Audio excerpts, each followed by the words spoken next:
তেল কই রান্না হবে। এবার কই মাছগুলো একটু ভেজে নেব।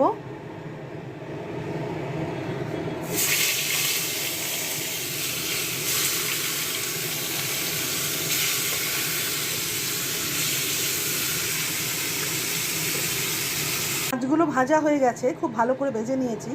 এবার কড়ায় আরেকটু তেল দেবো, কারণ এটা তেল কই যখন একটু তেলটা দিতে হবে। তেল দিয়ে ফোড়ন দেবো, শুকনো লঙ্কা আর কালো জিরে ফোড়ন দেবো। এবার একটা পেস্ট করে রেখেছি আমি, পেঁয়াজ, আদা, রসুন, লঙ্কা, তারপরে ধনে জিরে গুঁড়ো, নুন, মিষ্টি, এই দিয়ে একটা পেস্ট করে রেখেছি। এই পেস্টটা এবার আমি দিয়ে দেবো, দিয়ে খুব ভালো করে নাড়বো। নেড়ে তেল ছাড়ার মতো খুব ভালো করে নাড়বো। এটা মশলাটা ভাজা হয়ে গেছে। এবার আমি এতে একটু গরম জল দিয়ে দেবো, ঝোল ফোটার মতো।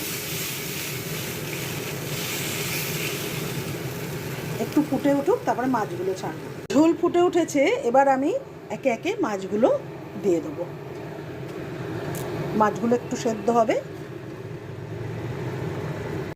মাছগুলো দিয়ে দিয়েছি, ফুটছে, এবার একটু সেদ্ধ হবে মাছগুলো। হয়ে গেছে রান্না তেল কই। এবার এর নামানোর আগে একটু কাঁচা সর্ষের তেল দেব আর একটু ধনে পাতা ছড়িয়ে দেবো। রেডি আমার তেল কই,